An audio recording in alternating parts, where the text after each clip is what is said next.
I was a 38-year-old college professor, and I taught art, and I had taken a group of students and my wife, and we had gone around Europe, and we had just done a 3-week tour, and this was the next to the last day, and we were in Paris, and at 11 o'clock in the morning I had a perforation of my stomach.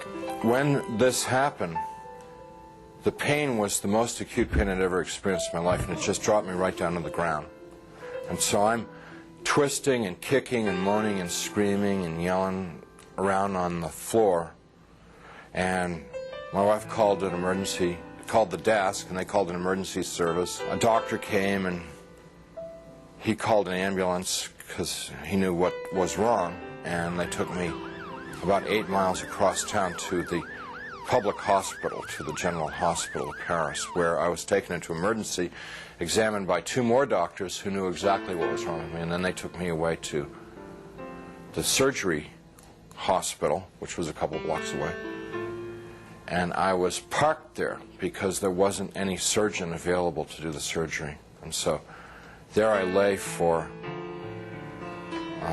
8 to 10 hours in that hospital with no medication, no examination, no attention whatsoever, awaiting a surgeon to come to give me this operation that was critical.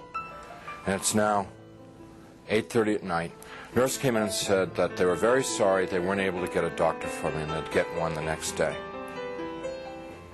Well, when she said that, I knew that it was over for me. I knew that I was dead. The only thing that was keeping me alive was I didn't want to die. I was scared to death of dying because, as far as I knew, I was an atheist, non-believer, person who lived for the gratification they could get out of the moment, and like dying to me was like the worst. I mean, next to the pain, dying was the worst thing that could happen to you because it's the end of life and there was no more, there wasn't anything else. But when she said that, the idea of trying to exist for another minute, another hour in this pain, it wasn't worth it anymore. I'd been hanging on in the hopes that they told me that they'd get a doctor and do the surgery and open me up and fix the problem inside of me, but when they said they couldn't get one. So I said to my wife, it's time for us to say goodbye because I'm going to die now. And she got up and she put her arms around me. I'm lying in the bed, and she told me how much she loved me, and I told her how much I loved her, and this makes me really sad to think about this. And we made our goodbyes, you know, said those things that you'd say to the, who'd been married 20 years, say all those kinds of things. I can't tell you because I'll just start crying, but she finally sat down because she knew it was over. And I knew. And it was just so hard looking at her, crying like that, and I just closed my eyes. Just let it go. And I went unconscious. I probably was unconscious for a very short while. A few minutes, probably. And I was conscious again. And I looked, opened my eyes and looked, and I was standing up next to my bed. And I knew exactly where I was and what the situation was. I mean, there was no confusion in my mind. I felt more alive, more real than I've ever felt in my life. You know, people ask me, you know, were you a ghost? I was just the opposite. Very alive. As I'm looking around the room, I see that there's, underneath the sheet on the bed, there's something under the sheet, a body. And so I bent over the bed, the head was turned away from me, and I looked at the face, and it looked like me. But that wasn't possible because I was standing there. I'm alive, I'm great, you know. I mean, I'm more than great. I'm like, you know. And so I tried to talk to my wife. Can't you hear me? And, can't you hear me? you know, she couldn't hear me or see me. That's not me. But I thought that she here? just was ignoring me. So I got very angry at her for ignoring me, for not paying attention to me. And I'm screaming and yelling at her, what's going on here? Why is this body in the bed that looks like me, and how to get there and stuff like that. And I had a sneaking suspicion that the body in the bed was me, but I didn't want to think about that because that was too scary. So I'm getting really agitated and upset because this is all too weird. You know, this can't be happening. It's impossible. I've got a hospital gown on, and it's like really, everything's really real. And I hear people calling me outside the room, and they're saying to me in soft, gentle voices, "Howard, you got to come with us now. Come quickly. Come out here." So I go over to the doorway of the room, and there's people out in the hallway, and they're the hallway's dank. It's gray. It's not light or dark. It's just gray, and they're all in grayness, and they're men and women, and what they're wearing might possibly be hospital uniforms. And I asked them if they were from the doctor to take me to the operation. And I told them, I said, I'm really sick and I'm going to have an operation and I'm going to die if I don't get this operation. And I was supposed to have the operation 8 hours ago, and I'm telling them all this stuff, and they're going, we know, we understand. You know, you got to come quickly. Howard, come out here. Howard, come quickly. Come with us. Howard, we've been waiting for you. Waiting.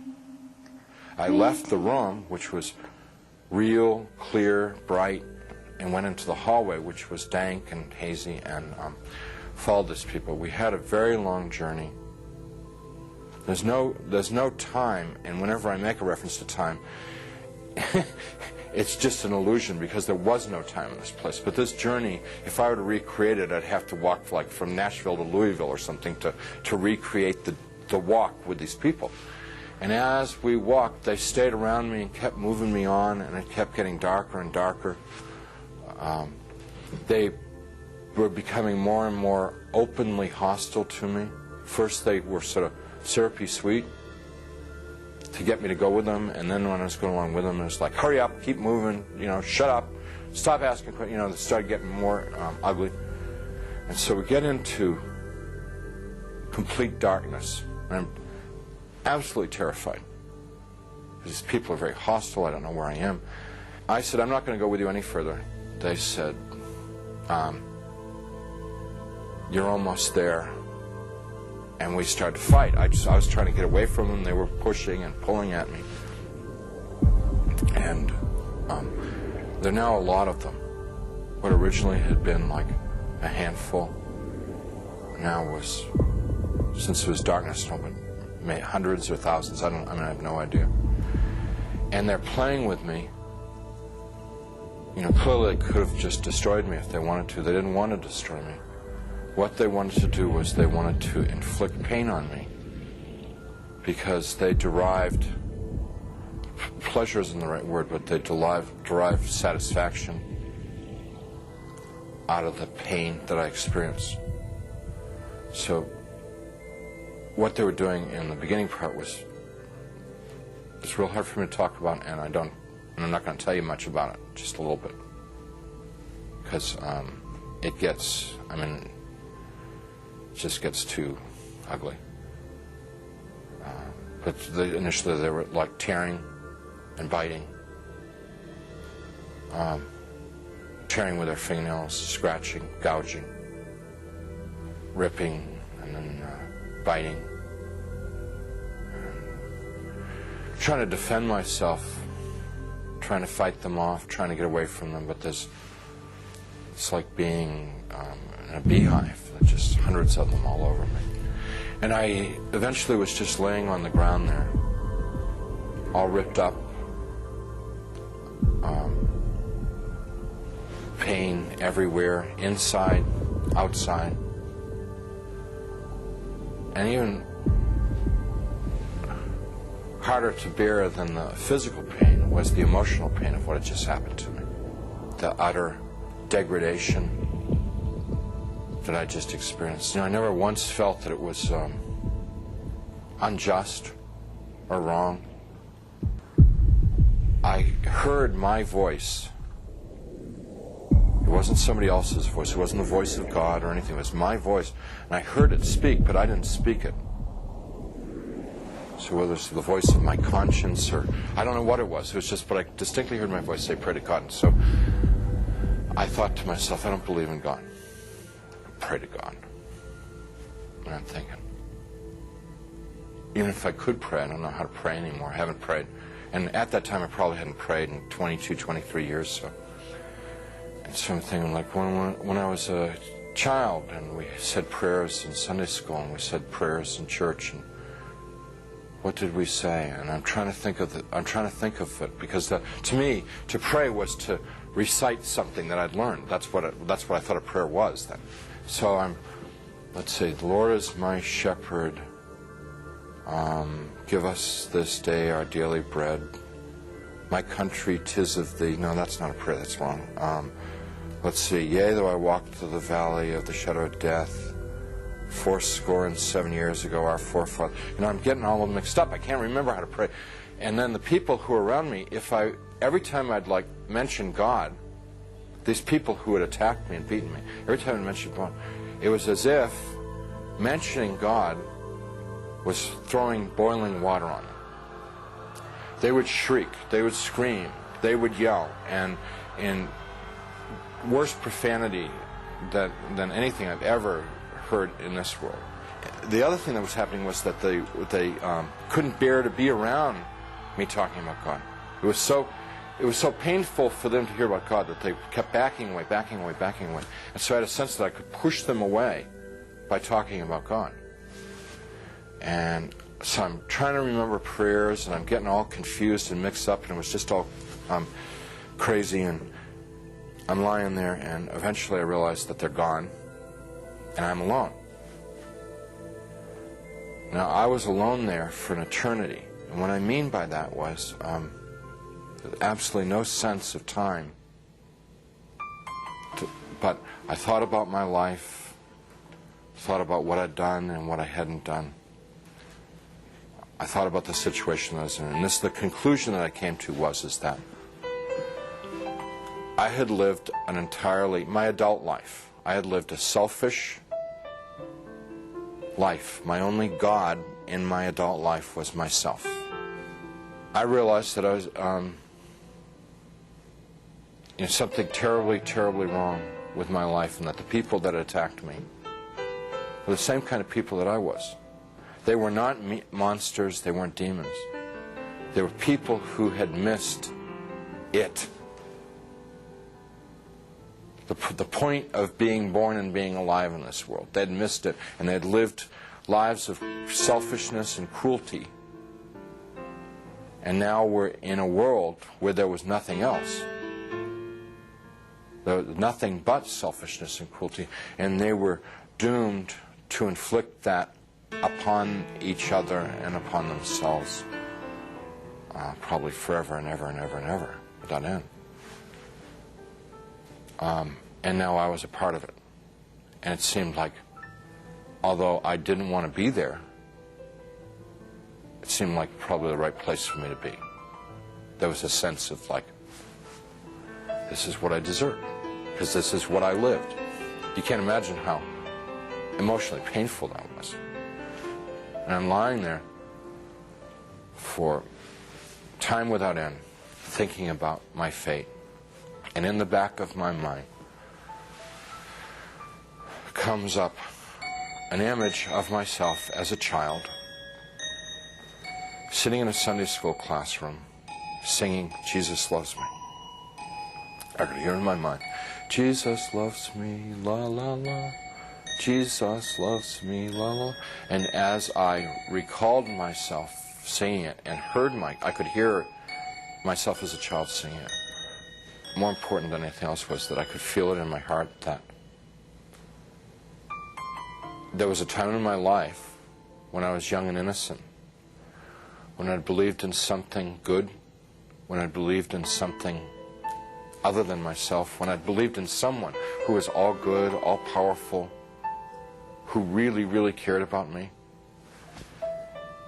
And I knew that I wanted that back, that which I had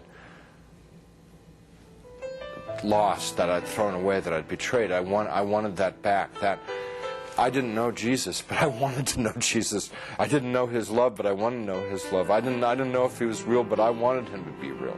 I mean, this was all just because I trusted that there was a time in my life that I had believed in something, and that I had known once as a child that it was true, and I wanted to trust that it was true. So I called out into the darkness, "Jesus, please save me." Please save me. And he came. He came. First there was a tiny little speck of light in the darkness, and it very rapidly got bright. And the light became so bright that if it were in this world, it would have consumed me. It just would have fried me to a crisp. But it wasn't at all hot or dangerous there. The light just came upon me, and he reached down. He was in this light, and he reached down out of this light and gently started to pick me up. And in his light, I could see that I was gore and filth and wounds all over, and I looked like roadkill. And he's gently putting his hands underneath me and very tenderly picking me up. And as he's touching me, everything just goes away. All the wounds, all the pain, all the dirt, it just kind of like evaporated away. And I'm like whole and healed. And inside, just filled with his love, which I wish I could be more articulate about. It's so frustrating not being able to tell people about it, because it's the best thing that ever happened to me in my life. I mean, it's the everything. It's the all of life is to know that love. And I get to it and I just can't describe it. I can't convey it to you. So he's holding me and embracing me, rubbing my back like a father would his son, like a mother would her daughter, just gently rubbing my back. And I'm bawling like a baby out of happiness. I mean, like the release, having been lost and now been found, having been dead and now brought back to life, And he's carrying me out of there. Up we just go. Out, gone. And we're moving towards a world of light, and I began to have thoughts of tremendous shame that I've been so bad.